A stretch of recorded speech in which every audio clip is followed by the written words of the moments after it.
तर 23 तारखेला बीडला सभा आहे। आपण यापूर्वी जसं जाहीर केलं की 23 तारखेच्या सभेमध्येच यापुढची रणनीती ठरणार आहे, पण तत्पूर्वी सरकारकडनं काही निरोप येत आहेत। आपल्याला काही लोक बोलत आहेत ज्यांची नावं जरी आपण सांगत नसले तरी तो निरोप काय आहे आणि यापुढची रणनीती कशी असणार आहे? निरोप नाही आहे, परंतु काल जो निर्णय अपेक्षित होता तो घेतला आहे, त्यात दुमत नाही। जे 4 शब्द तज्ज्ञांना कागदावरती लिहून घेतले होते त्यातले 2 आले, 2 राहिले, तर ते विसरून राहिले। त्याच्यात नाराजी असण्याची आवश्यकता नाही असं आमचं वैयक्तिक मत आहे आणि ते विसरून राहिले असतील, पण ते जे घ्यायला पाहिजे होती गेलं। मुख्यमंत्री साहेबांनी पटलावरती सांगितलं आहे विधानसभेच्या की ज्याची नोंद मिळाली ती नोंद 1967च्या अगोदरची ती नोंद परिवारता येणार, त्याचे रक्ताचे सोयरे त्यामध्ये येणार आहे। आमचं एवढंच म्हणणं आहे। आता तुम्ही उल्लेख केला आहे आणि 2 शब्द राहिले ते त्यामध्ये घ्या आणि जी नोंद आहे त्याचे रक्ताचे नातेवाईक तुम्ही कसे ग्राह्य धरणार आहे, रक्ताचे सोयरे मात्र एवढं फक्त सांगा।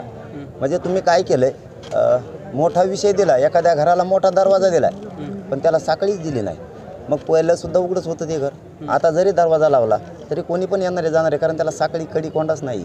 म्हणजे तुम्ही थोडीशी पाचर ठेवली, म्हणजे आम्ही एखादा निर्णय तुम्ही घोषणा केली, एखादा निर्णय घेतला म्हणजे आनंदाला तो हुरळून जाणारे नाही आहेत। कारण इथून पाठीमागचं असंच आम्हाला घडलेलं आहे मराठा समाजाला 70 वर्षात। विजय जवळ यायचा आणि हुलकाने द्यायचं, यावेळेस असं होणार नाही, कारण समाजाने खूपच घाम गाळला आहे। आता यावेळेस खूप कष्ट, खूप संघर्ष यावेळेस समाजाने केलेला आहे। त्यामुळं तुम्ही फक्त स्पष्ट करा एवढंच आमचं म्हणणं आहे आता, म्हणजे समाजाचा मार्ग मोकळा होईल आणि सरकारचा पण मोकळा होईल। आणि मला वाटतं ते उद्या किंवा 23 100% करतील, पुढचं आंदोलनाची घोषणा करायची वेळ येणार नाही। मात्र त्यांनी जर स्पष्टीकरण नाही केलं, त्याचं स्पष्ट भूमिका किंवा त्यांनी अटी शर्ती नाही आहेत, सुलभता आहे त्याच्यामध्ये असं जर मांडलं तर ठीक, जर नाही मांडलं मग मात्र त्याची घोषणा करून उपयोग नाही।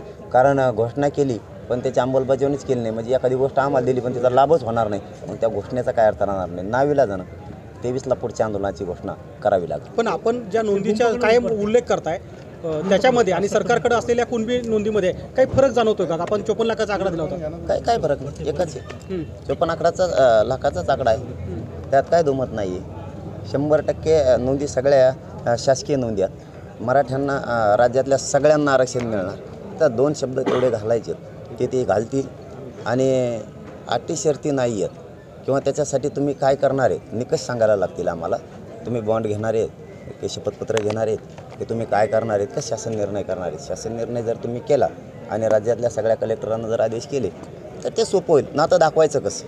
तुम्ही आम्ही सांगितलेलं नातं मान्य करणार आहात तर ठीक आहे, हरकत नाही, पण करणार नसाल तर मग निकष काय, नातं दाखवणार कसं? मग तर कोणी पण म्हणणार ना मी आहे, असं ते भूमिका स्पष्ट करतील आणि मी समाजाच्या वतीनं रात्री त्यांच्या कानावर टाकल्या। कोणते शब्द कोणते 2 आहे ते 23लाच सांगावे लागतील। मुख्यमंत्र्यांनी फेब्रुवारीपर्यंत वेळ मागितला आहे, तुम्ही त्याच्यावर सहमत आहात? सरसकटवर तुमची अजून ठाम भूमिका आहे? हो, आताही ठाम राहणार आहे, त्याशिवाय आंदोलन थांबणार नाही हे मायबाप समाजाला शब्द दिलेला आहे आणि तो मी पाळणार आहे।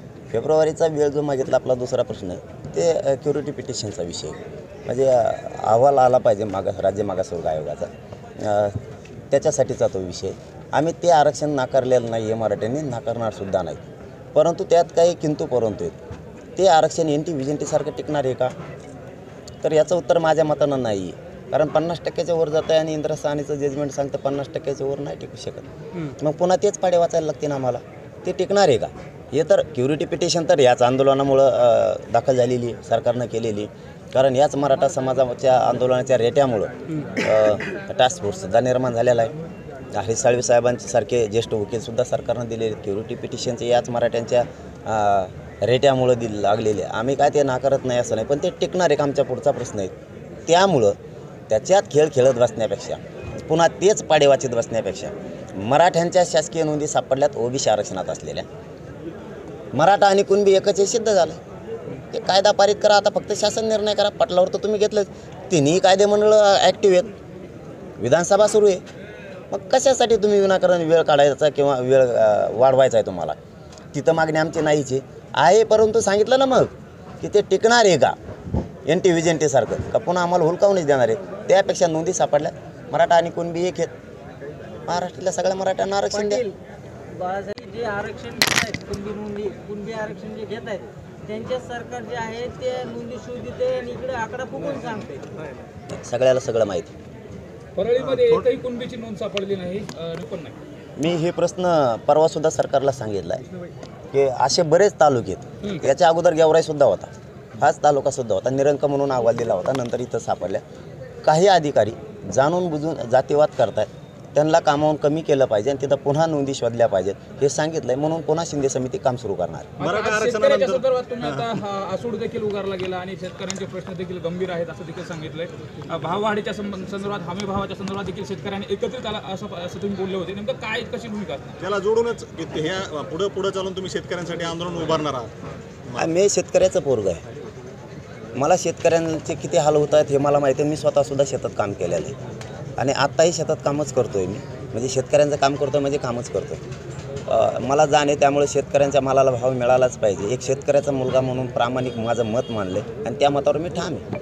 पण सरकारकडून सकारात्मक पावलं उचलली जातात असं सांगितलं जात आहे कशाच्या बाबत? आरक्षणाच्या संदर्भात. नाही, उचललेतच आता, त्याचं कौतुक केलं आम्ही, समाजानं कौतुक केलं. फक्त 2 शब्द राहिले त्याच्यात आमचं कन्फ्युजन आहे, ते एक दूर करावं. आणि स्पष्ट त्यांनी जर केलं एकदा की ज्या नोंदी आहेत त्याच्या रक्ताच्या सोयऱ्यांना देणार आहेत, तर निकष काय एवढं मात्र पडदिश सांगितलं. म्हणजे छोटा विषय राहिला आहे, मोठा तुम्ही दिला आहे. समजा हत्ती गेला आहे आणि शेपूट राहिलं म्हणतात, तर शेपूट बी नाही राहिला. आता एकदम थोडा विषय राहिला आहे, पण शेवटी खोटी ठुलीच ना पाचर.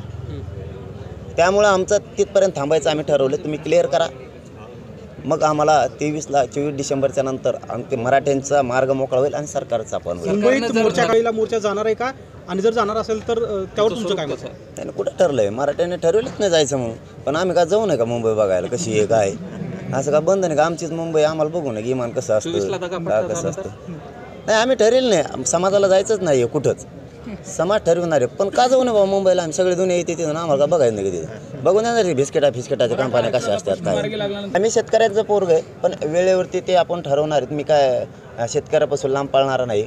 पण मला थोडी वेगळी सवय आहे, काम करताना मी कधी पण एकच मुद्दा हातात घेतो आणि तो कडीलाच नेऊन घालतो, त्याशिवाय मागं सरकतच नाही. अगोदर मला हे सोयला लागून द्या, एकदा हे सोयला लागलं की ते बी मायबाप माझाच आहे शेतकरी. मग का त्याच्यात समजा उतारलोच, अरे मग काय चलो आसूड काय घेतला मग. धन्यवाद. लोकशाही मराठी ऐका, पहा, जागरूक रहा.